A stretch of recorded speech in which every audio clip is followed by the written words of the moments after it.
Ola, bos días. Hoxe en Teleiras vamos a realizar algunhas entrevistas a algúns mestres e mestras deste gran instituto, o IES Leiras Pulpeiro. Ola, boas tardes. Atopámonos coa mestre de Historia Chelo, no Instituto IES Leiras Pulpeiro. Como comezache a fumar?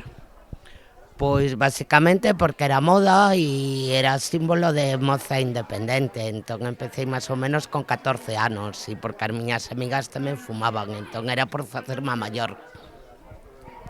Nunca pensache en deixalo? Si, intentei no 3 veces, pero despois volvín a caer outra vez, porque é bastante difícil deixalo. Como afecta isto na túa saúde?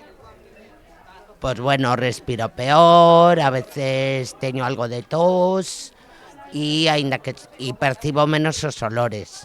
Aínda que son unha persoa que fago bastante deporte, entón eso me vai contrarrestando. Moitas gracias polo seu tempo. Bos días, hoxe estamos aquí con o director do Leiras Pulpeiro. Bos días, Manuel. Hola, bos días.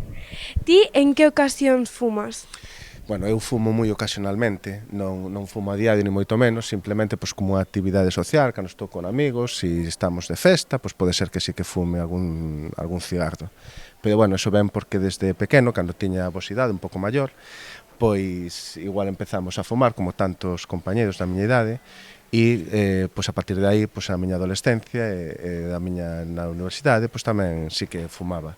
Deixeino nun momento da miña vida, e agora, pois eso, fumo moi ocasionalmente. Consideras-te un fumador ocasional? Sí. Ti cando fumas, que consumes, tabaco ou vapor?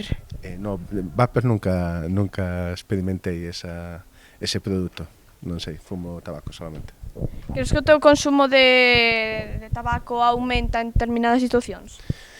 Aumenta en situacións, sobre todo, festivas e cando estou, bueno, con amigos, con xente que fuma, pode ser que aumente aí en situacións normais, nun contexto de traballo, pois non fumaría. Moitas grazas polo teu tempo. Gracias a vos. E bueno, eso que a estas edades, que cando puden empezar eu, se non empezada, pois non estaríamos nesta situación na que fumo ocasionalmente e iso perxudica a miña saúde e sou consciente de que o teño que evitar e intentarei non facer no futuro. A mellor prevención é a estas edades, vale? Por iso vos animo a que sigades coa campaña e que convenzades os vosos compañeros que eviten entrar neste terrible hábito.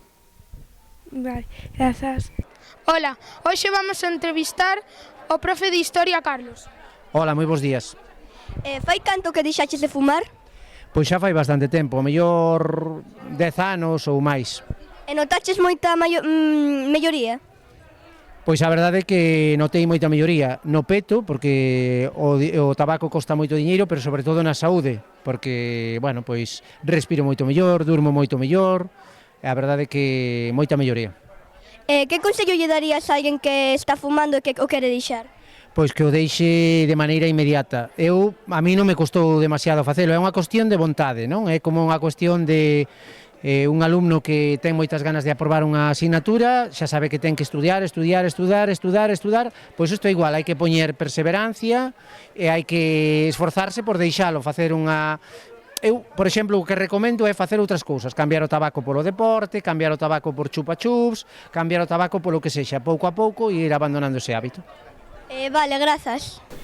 Como podes comprobar, a adicción ao tabaco é un problema de saúde que afecta a toda a nosa sociedade. Despois de escoitar estas entrevistas podemos ver que non é fácil deixar de fumar, pero aínda así as consecuencias son terribles.